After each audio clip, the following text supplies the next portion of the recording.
किसने कहा है कि तुम कुछ भी अंधाधुंध हो जाओ? वीगन होने के भी कायदे होते हैं। मेरा तो नहीं वजन गिर रहा, मैं तो चाहता हूं गिरे। न दूध लेता हूं, न पनीर, कुछ नहीं। जितना है उतना है, बल्कि और कम होना चाहिए। विटामिन भी पूरे। कायदे होते हैं, तरीके होते हैं। एक चीज अगर तुम अपने आहार से हटा रहे हो तो दूसरी चीजें आहार में जोड़नी होती है ना। तो लोग कहते हैं डेयरी प्रोडक्ट या नॉन वेज अंडे में ही होगा ये। अरे पढ़ो, मिलेगा, खोजो, सब मिलेगा। इतना नहीं मुश्किल है, खोजोगे तो मिलेगा। उसके बाद सर इतने वीगन एथलीट हैं, पहलवान हैं, उनका कैसे काम चल रहा है? सिर्फ पैसा भी चाहिए लोगों। नहीं, उतना नहीं।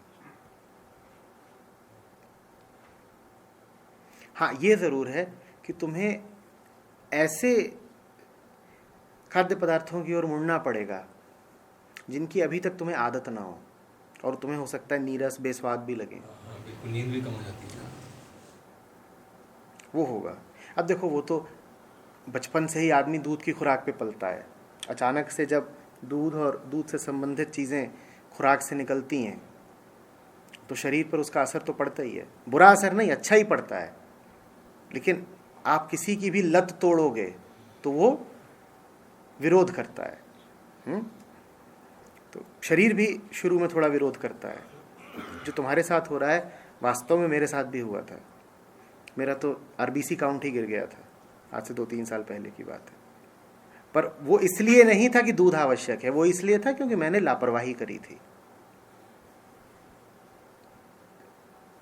फिर नहीं, फिर मजा, फिर समझ में आ गए कि ये हटाया है तो कुछ चीज़ों के प्रति सतर्क भी रहूं। सर अच्छा सा तो फील होता है, बड़ा हल्का लगता है। हाँ, बड़ा हल्का। शरीर भी, मन भी हल्का लगता है। पर ये लगता है कि जैसे सब आगे निकल गए, सब जिम कर रहे हैं, सब बॉडी बना रहे हैं। और तुम इंटरनेट पर जा करके देखो, बहुत सारे वीगन बॉडी बिल्डर्स मिलेंगे। है, मैंने देखे हैं। तो ऐसा थोड़ी है कि दूध और चर्बी से ही शरीर बनता है। तुमसे कौन रोक रहा है? तुम ब्रोकली खाओ, प्रोटीन ही प्रोटीन है उसमें। दाल खाओ, तमाम दालों में प्रोटीन होता है।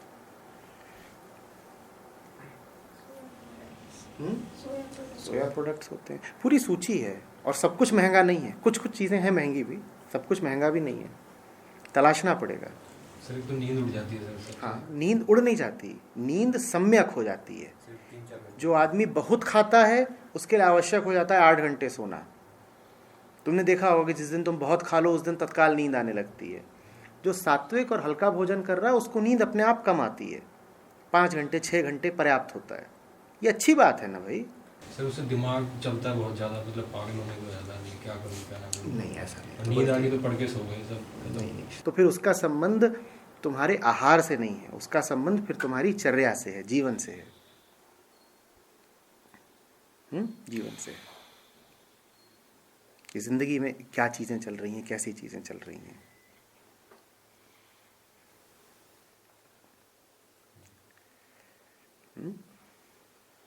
और एक बात और समझना, ये बात सिर्फ न खाने की नहीं है, ये बात समझदारी की है। मैं क्यों नहीं खा रहा? वैसे थोड़ी ही कि जैसे जब नवरात्रि आती है तो लोग कहते हैं मांस नहीं खाएंगे, फिर खाना शुरू कर देते हैं। उसमें कोई समझदारी तो होती नहीं है। दूध न लेने का निर्णय तुम्हारे बोध से निकले तो ही पक्का होगा।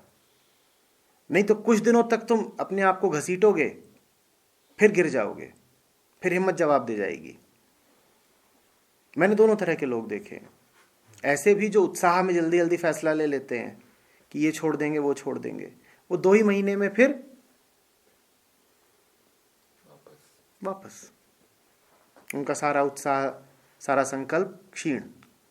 और दूसरे भी होते हैं जो समझ समझ के आगे बढ़ते हैं और समय के साथ उनका संकल्प और पक्का होता जाता है। वो यही नहीं कहते कि हम नहीं खा रहे, वो ये भी कहते हैं कि हम दूसरों को भी बताएंगे कि खाना लाभप्रद नहीं है।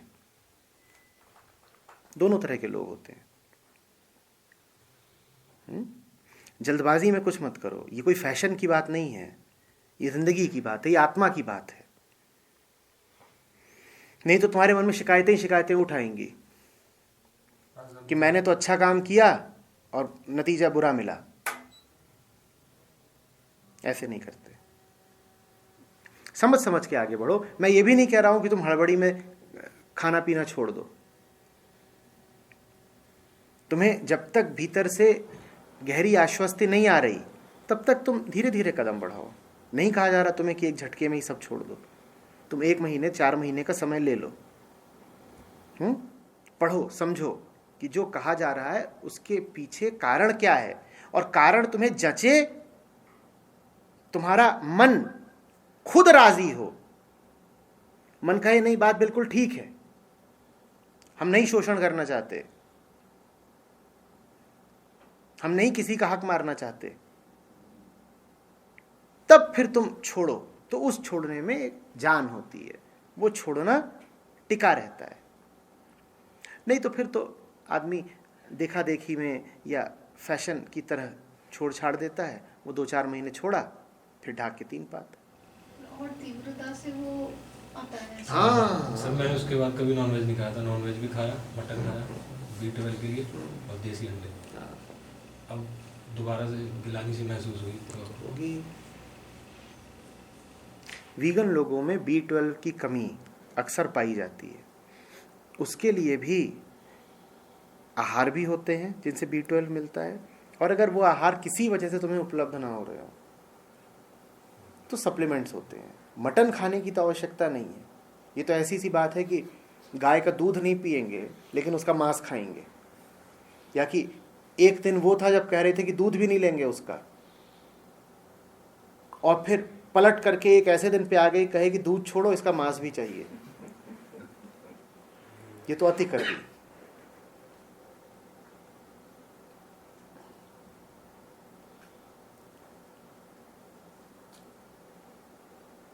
ये वीगन इत्यादि मैं फिर कह रहा हूं, ये फैड नहीं है, ये गहरी करुणा और अहिंसा से उठने वाला जीवन है।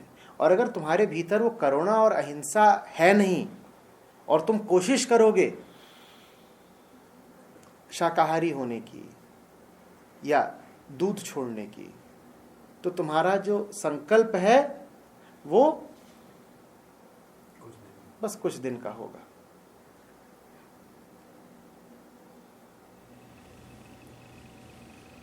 सर जो वीट होती है या फिर राइस होती है, जो उसकी क्रॉप होती है, उसमें भी पेस्टिसाइड्स होते हैं। हाँ। पेस्टिसाइड्स में पूरी की पूरी जो खेती की व्यवस्था है उसी में हिंसा बैठी हुई है। वो भी वायलेंस ही हाँ है। बिल्कुल बिल्कुल, कोई शक नहीं इसमें। सर आप कहते हो फ्रूट खाओ सर। फ्रूट देखो बेटा, कहीं ना कहीं तो तुम सीमा खींचते ही हो ना। कहीं ना कहीं तो तुम कह देते हो ना कि फलानी चीज है कि नहीं खाऊंगा। जो आदमी 1000 तरीके के मांस खाता वो भी आदमी को तो नहीं खाता, जबकि खाने की चीज तो आदमी का मांस भी है। आदमी का मांस खाओ तो स्वादिष्ट भी है, पौष्टिक भी है। तो कहीं ना कहीं तो तुम अपने आप को रोक ही देते हो, वर्जना कर ही देते हो कि इसके आगे नहीं खाऊंगा। हालांकि चीज खाने में स्वादिष्ट भी होगी, बेहतरीन चीज है, पर मैं खुद अपने ऊपर संयम लगा रहा हूं कि ये नहीं खाऊंगा। क्या नहीं खाऊंगा? मैं बच्चा मार के नहीं खा जाऊंगा आदमी का। तो जब तुम्हें कहीं ना कहीं अपने आप को रोकना ही है तो थोड़ा पहले ही रोक दो भाई। या तो ये कह दो मैं कहीं नहीं रोकूंगा, खाने लायक जो कुछ है अगर सब कुछ खाना है तो आदमी को भी खाओ। आदमी को क्यों नहीं खाते? पर नहीं खाते ना, किसी भावना से ही नहीं खाते ना। एक करुणा उठती है इसलिए नहीं खाते ना। नहीं सर ये बात नहीं। फिर क्यों नहीं खाते आदमी को? सर क्योंकि चेतना होती है उसमें, वो भगवान को पा सकता है शायद किसी दिन। ये सोच के नहीं खाता सही में। हाँ सर, बुरे सब कंस रावण ये भी भगवान को छोड़ो। सर जैसे मुर्गी बकरा भगवान को नहीं पा सकता। तुम्हें कैसे पता मुर्गी बकरे का? क्या पता हूं तुमसे ज्यादा करीब हो भगवान के?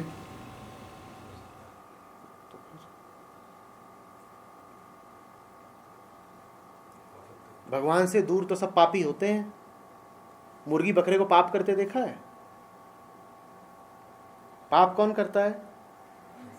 इंसान। तो फिर सबसे पहले किसे खाना चाहिए मार के?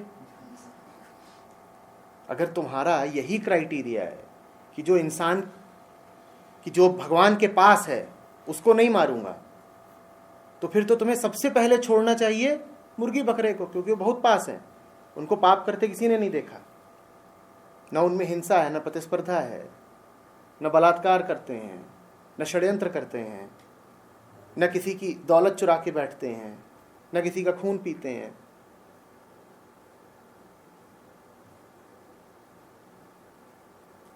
जब तुम तय करते ही हो कि एक सीमा के आगे नहीं मारूंगा, यही तय करते हो ना, एक सीमा के आगे नहीं मारूंगा, तो वही सीमा रेखा थोड़ी पहले क्यों नहीं खींच देते? कहीं ना कहीं तो तुम कहते ही हो कि इस रेखा के नीचे जो कुछ है वो खा लूंगा और इस रेखा के पार जो कुछ है वो नहीं खाऊंगा। या तो तुम ऐसे हो जाओ कि कहो कि सब कुछ खाद्य पदार्थ है, सब कुछ ही खा लूंगा, फिर कोई बात नहीं, फिर तुम अघोरी हुए। अघोरियों का यही है, वो आदमी की लाश भी खा जाते हैं, फिर बढ़िया है, फिर तुम सीधे शिव के हो गए। पर वैसे तुम हो नहीं, तुम विवेक तो लगाते हो, तुम भेद तो करते हो, तुम कहीं ना कहीं जाकर ठहरते तो हो ही। मैं तुमसे कह रहा हूं जरा पहले ही ठहर जाओ, तुम्हारे लिए अच्छा होगा।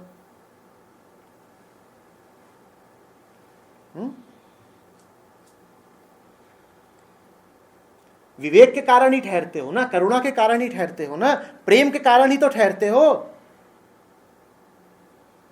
नहीं तो कुछ पहुंचे हुए लोगों ने यह भी बताया है कि आदमी के बच्चे का कोमल मांस अति स्वादिष्ट होता है। क्यों नहीं खाते आदमी के बच्चे का कोमल मांस? ये जरा सहृदयता की बात है। ये नियम कायदे भर की बात नहीं है, ये आदमी के दिल की बात है कि नहीं? ये तुम्हारी इंसानियत, तुम्हारे प्रेम, तुम्हारी करुणा की बात है। तो उसी करुणा को थोड़ा और विस्तार दे दो। जो करुणा तुम आदमी के बच्चे पर लगाते हो वही करुणा तुम भेड़ और बकरी के बच्चे पर भी लगा दो। लगाते तो हो ही करुणा, ऐसा तो नहीं कि तुम में करुणा बिल्कुल नहीं है, ऐसा तो नहीं कि तुम प्रेम से बिल्कुल खाली हो, ऐसा तो नहीं कि तुम्हारा दिल पत्थर है। जो प्रेम, जो सहृदयता तुम में उठती है आदमी के बच्चे के लिए, वही यदि जरा दूसरों के बच्चों के लिए भी उठाए तो क्या बुरा है? गाय के बच्चे के लिए भी लगा दो ना। आदमी के बच्चे का दूध तो छीन के नहीं भागते तुम, और आदमी के बच्चे का दूध किसी को छीन के भागते देखो तो क्या बोलोगे? बड़ा कमीना आदमी है, गंदा आदमी। तो तुम जैसे आदमी के बच्चे का दूध छीनना पसंद नहीं करते, वैसे ही किसी गाय या भैंस या बकरी के बच्चे का भी दूध काहे को छीनते हो? नियम कायदे की बात नहीं है, बात दिल की है।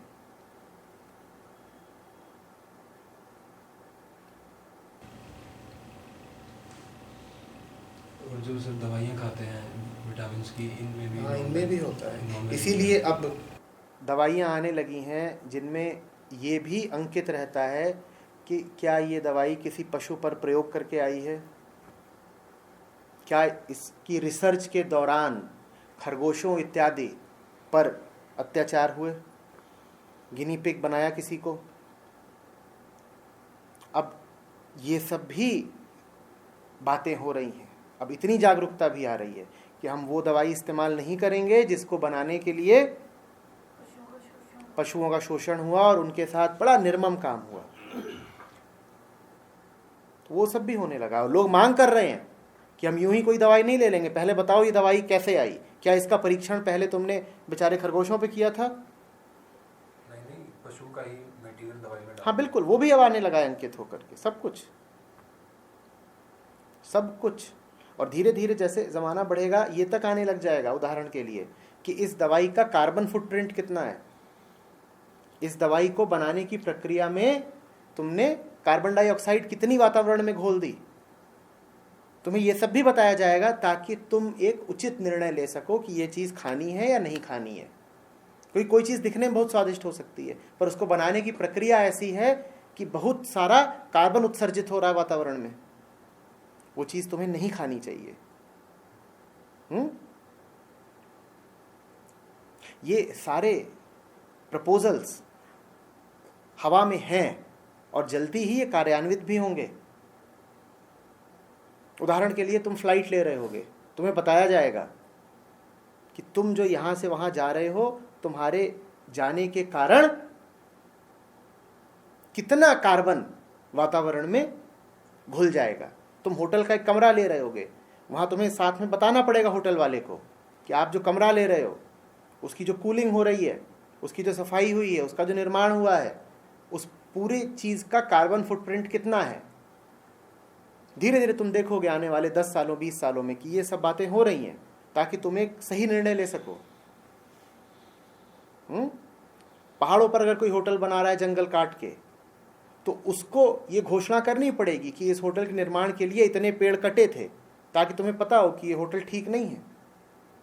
इस होटल को बनाने के लिए वातावरण का बड़ा नाश किया गया है, और ये सूचना तुम्हें दी जाएगी ताकि तुम इस सूचना के आधार पर उचित निर्णय ले सको।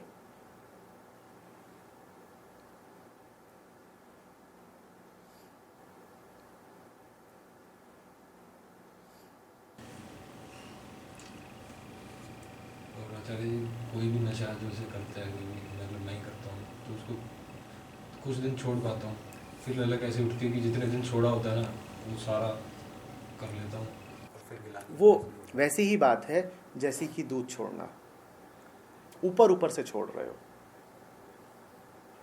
तुम्हारे यहाँ बैठा हुआ है, जैसे कंगारू को देखा है, वो अपने पेट में क्या बैठा के रखता है? बच्चा।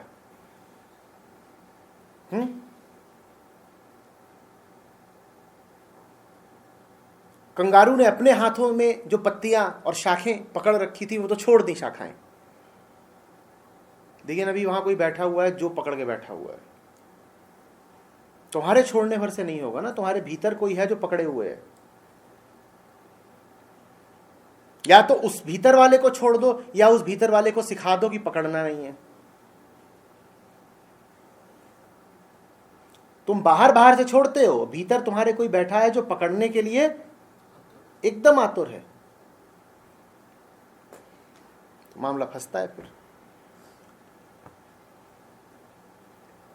जानो समझो,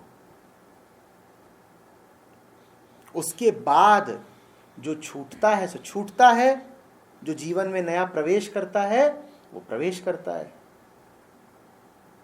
इन बातों को तुम अनुशासन की तरह लोगे तो बहुत दिन नहीं चल पाएंगी। बहुत लोग इस तरह का अनुशासन उठाते हैं। देखते नहीं हो 1 जनवरी को लोग कितने वादे कसमें, वो कितनी देर चलते हैं? 2 हफ्ता 4 हफ्ता बाद खत्म, उतना भी नहीं चलते। समझने पर जोर दो, दुनिया क्या है, मन क्या है, चीजों के अंतर संबंध क्या है। फिर अपने आप तुमसे कुछ काम होंगे ही नहीं, और कुछ कामों से तुम पीछे हट पाओगे नहीं।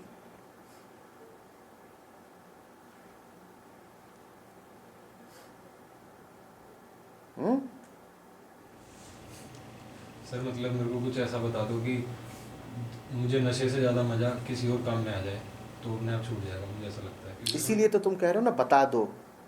अगर मेरे बताने से नशा छूटा तो मतलब उसको सुनने में मज़ा है। अभी यही पूछा ना, नशे से ज़्यादा मज़ेदार कोई चीज़ दे दो, और उसका उत्तर तुमने खुद ही दे दिया। तुम कह रहे हो सर कुछ ऐसा बता दो कि नशा छूट जाए। अगर बताने में और सुनने में कोई ऐसी बात है कि वो नशे को छुटवा सकती है, तो मतलब ये बताना और सुनना ही नशा छुटाने की विधि है। सुनते चलो, नशा छूट जाएगा। संतों ने इसको कहा है रामखुमारी। ये भी एक नशा है, और ये ऐसा नशा है कि बाकी सारे नशे छूट जाते हैं। जीने के लिए नशा तो चाहिए, जिसके पास नशा नहीं हो जी नहीं सकता। तो जिन्होंने जाना उन्होंने कहा ऐसा करो, तुम राम का नशा कर लो। राम का नशा माने पूर्ण होश, गहरा बोध। इसलिए देखा नहीं है संतों को, सूफियों को, वो ऐसे ऐसे झूम रहे होते हैं। ऐसा नहीं कि उन्होंने गांजा चढ़ा लिया है। फकीरों को देखा है, वो चल भी रहे होते हैं तो ऐसा लगता है जैसे बादलों पे चल रहे हैं। 4-5 कुत्ते उनके साथ चल रहे और 4-5 कुत्ते और चल रहे थे। कुत्ते भी जानते हैं कि हाँ चल सकते हैं, लात नहीं मारेगा।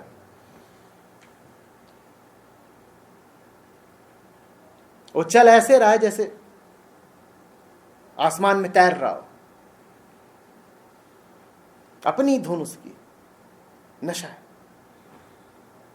नशे से तात्पर्य है मेरा सामान्य कोटि का बोध नहीं है उसको, सामान्य श्रेणी का होश नहीं है उसको, उसके होश की गुणवत्ता दूसरी है। वो जो अतीन्द्रिय होश होता है उसको फिर पारमार्थिक नशा भी बोलते हैं। तो वो वाला नशा कर लो।